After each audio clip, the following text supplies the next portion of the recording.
வணக்கம் ஃப்ரெண்ட்ஸ். இன்றைக்கி பார்த்தீங்கன்னா ஒரு காலையில் ரொட்டீன் தான் பார்க்க போகிறீங்க. ஸோ காலை வேலைகள் நான் என்னென்ன செஞ்சுருக்கேன்னு சொல்லிட்டு அதுதான் அந்த வீடியோவில் வரும். வீடியோ மிஸ் பண்ணாமல் பாருங்கள். காலையிலே பசங்களை ஸ்கூல் அனுப்புறதுக்கு லஞ்ச் என்ன செஞ்சுருக்கேன்னு பார்த்தீங்கன்னா, ஒரு பக்கம் சாதம் வந்துட்டுருக்கு, அவங்களுக்கு ஸ்நாக்ஸுக்கு கார்ன் வெந்துட்டுருக்கு, தயிர் சாதம் கலையலான்னு சொல்லிட்டு தயிர் வந்து இப்போ எடுத்து வச்சுருக்கேன். அதுக்கு என்னென்ன கட் பண்ணி வச்சுருக்கேன்னு பார்த்தீங்கன்னா, வெங்காயம், பச்சை மிளகா, கொஞ்சமாக இஞ்சி, கருவேப்பிலை, இவ்வளோ தான் தாளிப்புக்கு எடுத்து வச்சுருக்கிறேன். அவங்க தயிர் சாதம்னா ரொம்ப விரும்பி சாப்பிடுவாங்க. ஏன்னா வீட்டில் காய்கறி எதுவுமே கிடையாது, அதனால் என்னால் இப்போதைக்கு இதான் செய்ய முடிஞ்சுது. அவங்க ஸ்வீட் கார்ன் வந்து மதியம் ஸ்நாக்ஸாக சாப்பிட்டுக்கிறமா எனக்கு வெவிச்சு கொடுங்கன்னு சொல்லியிருந்தாங்க. அது ஒரு பக்கம் வந்துட்டுருக்கு. நேற்று வீடியோஸ் நான் போட்டிருந்தேன், வீடியோஸில் பார்த்துருப்பீங்க. தர்ஷனோட கை வந்து ரொம்ப காயமாக இருந்துச்சு. நான் வந்து குப்பை கொளுத்திட்டு இருக்கும்போது அவன் ஒரு சைடு வந்து விளையாடுறேன்னு சொல்லிட்டு நெருப்பில் பொத்துன்னு விழுந்து கை காலிலையும் கொஞ்சம் காயமாக இருந்துச்சு. ஸோ அதோடைய புண்ணு பாருங்கள், அன்னைக்கு நைட்டு வந்து எப்படி செவுந்து போய் காயமாக இருந்தது. ஸோ இன்ஜெக்ஷன் போட்டு மருந்து வச்சு இப்போ வந்து ஓரளவு அந்த செவுப்பெல்லாம் மறைஞ்சி காயெல்லாம் கொஞ்சம் கம்மியாகி லேஸாக அப்படியே ஒரு சைடில் பார்த்தீங்கன்னா கொப்பளமாக இருக்கும். மற்றபடி எந்த காயமும் இல்லை. அவன் கை வந்து ஓரளவு சரியாக இருக்குது. இப்போது சைடில் பார்த்தீங்கன்னா கொஞ்சம் கொப்பளிச்சிருக்கு, அவ்வளோதான். மற்றபடி அது ஆயில்மெண்ட் வைக்க தான் சரியாகும். ஸோ இவனும் கொஞ்சம் சும்மாவும் இருக்க மாட்டான், துருன்னு ஏதாவது ஒன்று பண்ணிகிட்ருப்பான். இவனெல்லாம் ஒன்றுமே செய்ய முடியாது. நம்ம வந்து கண்ட்ரோலாக வந்து கொண்டு வந்தாலும் அவன் நான் இப்படி தான் செய்வான், இப்படி தான் பண்ணுவாங்கிற மாதிரி அவன் பண்ணுவான். சின்ன வயசுலேருந்து அவனோட சேட்டைகள் வந்து இன்னும் குறையவே இல்லை. இவன் சின்ன வயசில் இன்னொரு வேலை செஞ்சுருக்கான். என்ன வேலைன்னு பார்த்தீங்கன்னா, ஒரு வயசுக்கு அப்புறமா பார்த்தீங்கன்னா வீட்டுக்கு முன்னாடி வந்து ஸ்னேக் இருந்துச்சு. ஸ்னேக் வந்து சின்ன ஸ்னேக்கு, கட்டுவிரியம் பாம்பு. அதை வந்து நைட்டு ஒரு 9:30 மணி இருக்கும். நான் வண்டியை உள்ளே தள்ளி விட்டுட்டு வரலான்ட்டு நான் வண்டி தள்ள போயிட்டேன். இவன் பின்னாடியே எழுந்து வந்து அந்த பாம்பை வந்து கையில் எடுத்து ஆட்டிகிட்டு நிற்கிறான், கையில் வச்சுக்கிட்டு பொம்மைன்னு நினச்சி. அந்த பாம்பு என்ன பண்ணிடுச்சுன்னா அவன் கையை வந்து ரோல் பண்ணிடுச்சு, ஃபுல்லாக வந்து சுருங்கி அவன் கையை வந்து சுற்றிக்கிடுச்சு. ஸோ உடனே நான் ஹாஸ்பிட்டலுக்கு கொண்டுட்டு போயிட்டு, ஏன்னா கடிச்சுதா கடிக்கல தெரியல, ஏன்னா 1 வயசு பையன் அப்போ, கடிச்சுதா கடிக்கலையானே தெரியல, பயத்தில் தூக்கிட்டு போய் 3 நாள் ஐசியூ வார்டில் வச்சு ரத்தத்தை எடுத்து டெஸ்ட் பண்ணிகிட்டே இருந்தாங்க. இவனுக்கு வந்து பாம்பு கடிச்சிருக்கா, பாய்சன் வந்து உடம்புல ஏறி இருக்கா அப்படின்னு சொல்லிட்டு செக் பண்ணிகிட்டு இருந்தாங்க. 3 நாள் ஐசியூ வார்டில் வச்சுருந்தேன். அப்புறம் 3 நாள் வார்டில் வச்சுருந்து டிஸ்சார்ஜ் பண்ணி வீட்டுக்கு வந்தேன். ஆக்சுவலி அவனுக்கு வந்து பாம்பு எதுவும் கடிக்கலை, அந்த கட்டுவிரியம் பாம்பு கடிக்கலை, சின்ன பிள்ளைங்கிறதுனால ஒன்றும் பண்ணலை. ஸோ அந்த மாதிரி வேலை செஞ்சுவேன். இப்போ பசங்களுக்கு பார்த்தீங்கன்னா தயிர் சாதமும் மிச்சரும் தான் நான் வந்து சைடிஷ் கொடுத்துருந்தேன். வெஜிடபிள்ஸ் எதுவுமே இல்லைங்க, காய்கறி வந்து அவங்களுக்கு பொரியல் செஞ்சு கொடுக்கறதுக்கு. தன்சிக்காவுக்கு மிச்சர் எடுத்துக்கிட்டால், அவனுக்கு பார்த்தீங்கன்னா மல்லாட்டை பயிர் எடுத்துக்கிட்டான். ஸோ காய்கறி இருந்துச்சுன்னா உருளைக்கிழங்கு பொரியல் செஞ்சு கொடுத்துருப்பேன், இல்லைன்னா வெண்டைக்காய் பொரியல் செஞ்சு கொடுத்துருப்பேன். ஸோ ஏதாச்சும் செஞ்சுருப்பேன், காய்கறி இல்லை. ஸோ அதனால் வந்து மிச்சர் தான் இருந்துச்சு. சரி நான் மிச்சர் எடுத்துகிட்டு போய் சாப்பிட்டுக்கிறேம்மா அப்படின்னு சொல்லியிருந்தாங்க. ஸோ அதனால் நான் இப்போ வந்து அதையே நான் இப்போ வந்து ரெடி பண்ணி கொடுத்துட்டேன். இதுக்கப்புறம் அவங்க ஸ்நாக்ஸுக்கு என்ன எடுத்துருக்காங்கன்னு பார்த்தீங்கன்னா, சோளம். ஸோ ரொம்ப ஒரு முத்தலான சோளம் தான் இது. ஸோ இதுதான் எடுத்துருக்குறாங்க. இதுவே அவங்களுக்கு ஸ்நாக்ஸ் ஓகே தான், பட் டெய்லி மிச்சர் பிஸ்கெட் எடுத்துகிட்டு போய் சாப்பிட்றதுக்கு ஏதோ ஒரு ஹெல்த்தியான ஃபுட்டு தானே இது. சரி எடுத்துகிட்டு போய் சாப்பிடுங்கன்னு சொல்லிட்டு நானும் அதை வந்து ரெடி பண்ணி கொடுத்துருந்தேன். 3 பேருக்கும் ஒரு சோளத்தை கட் பண்ணி வச்சுருந்து அதை வந்து ஸ்நாக்ஸாக நான் வந்து மூடி எடுத்து வச்சுட்டேன். அதுக்கப்புறம் இவங்க லஞ்ச் பாக்ஸ் வந்து இப்போ எடுத்து வைக்க போகிறாங்க. தன்ஷி தான் லஞ்ச் பாக்ஸ் எல்லாமே எடுத்து வைக்கிறா. அவளோட லஞ்ச் பேக்கு, அவனோட லஞ்ச் பேக்கு. ஆக்சுவலி தன்ஷிக்கு பார்த்தீங்கன்னா 2 தண்ணி பாட்டில் எடுத்துகிட்டு போயிட்டுருக்கா. ஏன்னா அவளுக்கு வந்து ஒரு தண்ணி பாட்டில் வந்து பத்தலையாம். அதனால் எனக்கு 2 பாட்டில் கொடுங்க அப்படின்னு சொல்லிட்டு 2 பாட்டிலாக எடுத்துகிட்டு போயிட்டுருக்கா. இப்போ அவளோட லஞ்ச் பேக் எடுத்து வச்சுட்டு அடுத்து பார்த்தீங்கன்னா தர்ஷன் லஞ்ச் பேக்கும் அவள் தான் எடுத்து வைப்பாள். ஆக்சுவலி பார்த்தீங்கன்னா நான் வந்து குக்கிங் வேலை முடிச்சுட்டு அதுக்கப்புறம் அவள் தலை சீவணும், அவனுக்கு சாப்பாடு ஊட்டி விடணும். நமக்கு வந்து என்னோடய வேலை நிறையா இருக்கும். ஸோ இவங்களோட அக்சசரிஸ் ஒர்க் மட்டும் இவங்களே பார்த்துக்கிட்டா தானே ஃப்யூச்சரில் வந்து சீக்கிரம் எல்லாத்துலேயும் பிக்கப் ஆகும். ஸோ அதனால் நான் சொல்லிட்டு இருந்தேன், தர்ஷன் பேகு நீ ஏன் எடுத்து வச்சுருமா அப்படின்னு சொல்லிட்டேன். அவள் தர்ஷன் பேக் எடுத்து வைக்கிற கேப்பில் அங்கே உட்காந்து நாங்கள் வந்து கார்ன் வந்து கட் பண்ணி வச்சோம் பார்த்தீங்களா, அந்த கட் பண்ண கார்னை வந்து பொறுக்கி சாப்பிட்றதுக்கு காக்கா வீட்டுக்குள்ளே எப்படி வந்து பொறுக்கி சாப்பிட்டுட்டு பாருங்க. அந்த இடத்துல தான் கிடக்கு அந்த கார்ன்லாம். ஸோ அந்த கட் பண்ண துகள்லாம் இருக்கும் பாருங்க. ஸோ அதுக்கப்புறம் பார்த்தீங்கன்னா தர்ஷனை சாப்பிட வச்சாச்சு, அவன் வாயும் தொடச்சி விட்டேன். இப்போ வந்து அவனை வந்து ஸ்கூல் அனுப்புறதுக்கு முன்னாடி அவன்கிட்ட வந்து கேட்டிருந்தேன், நீ எப்பட்றா நேற்று வந்து நெருப்பில் போயிட்டு விழுந்த சொல்கிறா அப்படின்னு நான் கேட்டிருந்தேன். அவன் வந்து ஏதோ ஸ்டோரி மாதிரி சொல்லிகிட்டு இருந்தான்.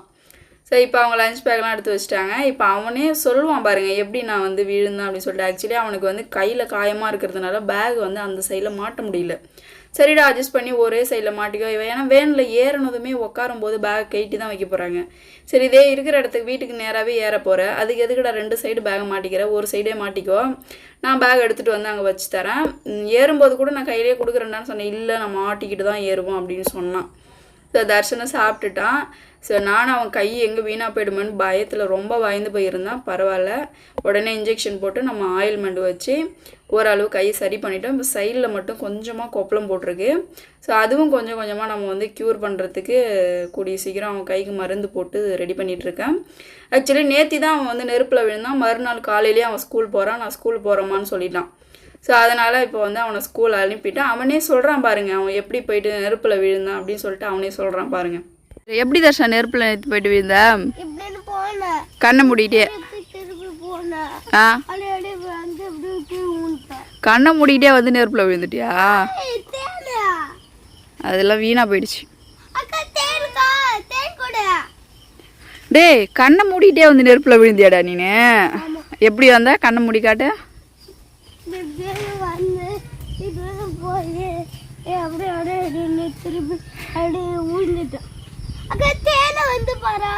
நெருப்புல யாரா கண்ணை மூடிட்டு போய் விழுவாங்களாடா?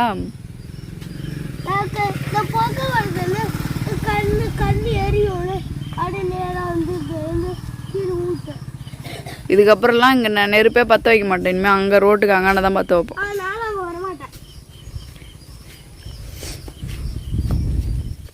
வேன் வருது, பேக் லஞ்சு கூட எடுத்துட்டு வா.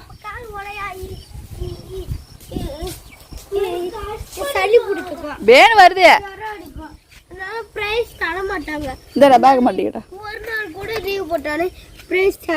ஒரு சைடில் மாட்டிக்க.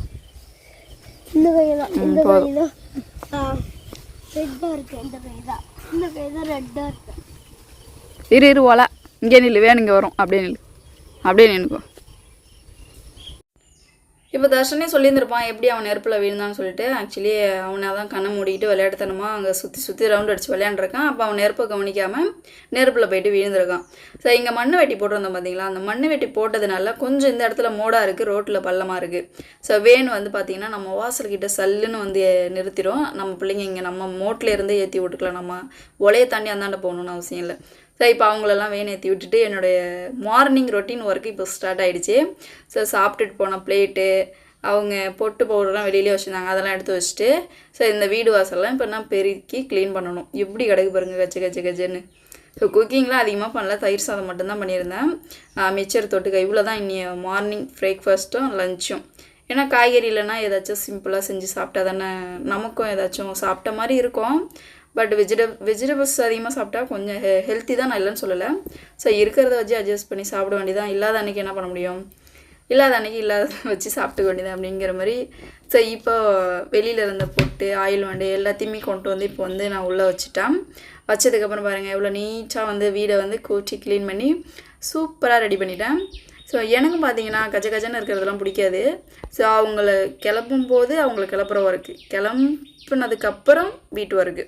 ஸோ இப்போ பார்த்தீங்கன்னா இந்த மம்டி வச்சு தான் நான் வீட்டுக்கு வாசலில் வந்து பில்லு சேர்த்திட்டு இருந்தேன். இந்த மம்டி யாரோடதுன்னு பார்த்தீங்கன்னா அம்மாவோடது.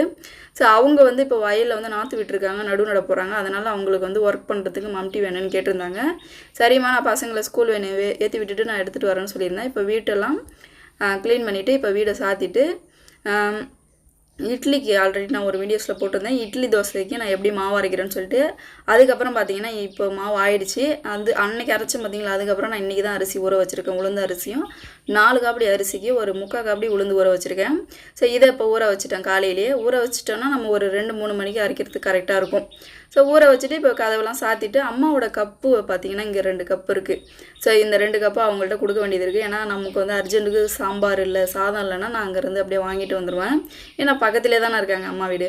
ஸோ அது மாதிரி நான் வந்து சாப்பாடு, சாதம், காய்கறி எதுவாக இல்லைனாலும் அம்மா கிட்டே போயிட்டு வாங்கிட்டு வந்துடுவேன். தேங்காய், எலுமிச்சம்பழம். ஸோ நிறைய வீடியோஸில் பார்த்துருப்பீங்க அம்மா வீட்டில் அது வாங்குறேன் இது வாங்குறேன் நிறையா சொல்லியிருந்திருப்பேன். ஸோ அந்த மாதிரி தான் இப்போ வந்து அதை வாங்கிட்டு வந்திருந்தேன். இப்போ அவங்களுடைய பாக்ஸு கப்பு டிஃபன் பாக்ஸு கொண்டு போய் கொடுத்துட்டு இந்த மம்டியை கொண்டு போய் இப்போ நம்ம அம்மா வீட்டில் கொடுக்கறதுக்கு இப்போ வண்டி எடுக்க போகிறேன். இந்த மம்டி வந்து முன்னாடி வச்சு சேஃபாக கொண்டு போகணும், இல்லைன்னா நம்ம வண்டியை போட்டுட்டு கீழே விழ வேண்டியதாக. ஏன்னா இதை திருப்ப முடியாது, முன்னாடி வச்சு நம்ம வண்டியை வந்து கரெக்டாக சுவைட்ட முடியாது. அதனால் நம்ம கீழே விழுறதுக்கு வாய்ப்பு இருக்குது. இப்போ நான் மொபைலை வந்து வண்டியோட ஸ்டாண்டில் வச்சுட்டேன். நம்ம வீட்டிலேருந்து தான் இப்போ நான் போயிட்டுருக்கேன். சார் நம்ம ஸ்ட்ரீட் இது, என்னுடைய மாமியார் வீட்டில் தான் நான் இருந்துகிட்டு இருந்தேன். இப்போ எங்கள் ஓபிடிஆர் அங்கே வந்து மேரேஜ் பண்ணிவிட்டு அவங்க அங்கே ஸ்டே பண்ணுறதுனால நாங்கள் எங்கள் வயலிலே மண் தள்ளி ஸ்லாப் போட்டு சீட்டி போட்டு நாங்கள் சிம்பிளாக இங்கே வீடு கட்டிட்டு இங்கே வந்துட்டோம். ஸோ இங்கேருந்து இப்போ நாங்கள் வந்து சிதம்பரம், ஸோ சிதம்பரத்தில் வந்து நாங்கள் சொந்தமாக இடம் வாங்கி இப்போ அங்கே நான் வந்து வீடு கட்டிட்டேன். சொந்த வீடு தான். ஸோ இதுக்கப்புறம் நம்ம அங்கே குடி போகணும். அதுக்கு இன்னும் நிறைய மந்த் இருக்குது. ஸோ இப்போ பாருங்கள், என் வீட்டிலேருந்து இப்போ அம்மா வீட்டுக்கு போகிற ரோடு இது தான். ஸோ நான் மெயின் ரோட்டுக்கு போகணுன்னாலும் வெளியில் எங்கே போகணுன்னாலும் இந்த ரோட்டு வழியாக தான் போகணும். நான் டெய்லி வெளியில் போகணுன்னா இந்த வழி தான். ஸோ நல்லா பார்த்துக்கோங்க. மழை டைம்லலாம் ஒலையாக இருக்கும், வண்டி இழுத்து விடுறதுக்கும் வாய்ப்பு இருக்குது, கீழே விடுறதுக்கும் வாய்ப்பு இருக்குது. ஸோ கொஞ்சம் சேஃபாக தான் இந்த வழியாக நான் போய் ஆகணும் எப்பயுமே. ஸோ அங்கே பாருங்கள் தார் ரோடு இப்போ தெரிஞ்சிச்சு பாருங்கள். ஸோ இதுதான் மெயின் ரோடு. ஸோ இது உள்ள தான் பஸ்ஸெலாம் வரும், பஸ்ஸெலாம் வெளியில் போகும். எங்கள் ஊரில் உள்ளவங்க எல்லாம் பஸ் ஏறிங்க தான் வரணும். இது உள்ளாரையும் இருக்குது, பஸ் உள்ளே போய் வெளியில் வரும், அதனால் உள்ளாரையும் ஏறிக்கலாம். இங்கே நம்ம ஸ்ட்ரீட்டில் உள்ளவங்க இந்த கார்னரில் ஏறிக்கலாம். இப்போ அம்மா வீட்டுக்கு வந்துட்டேன். அம்மாவும் அப்பாவும் வெளியில் தான் உட்காந்து பேசிகிட்டு இருந்தாங்க. ஏன்னா இங்கே பார்த்தீங்கன்னா பசங்க, அக்கா பசங்க நம்ம அம்மா வீட்டில் தான் வேணேறி போயிட்டுருக்காங்க. அதனால் அவங்கள ஸ்கூலில் அனுப்பி விட்டுட்டு இவங்க அப்படியே வெளியில் வந்து பேசிட்டு உட்காந்துருந்தாங்க.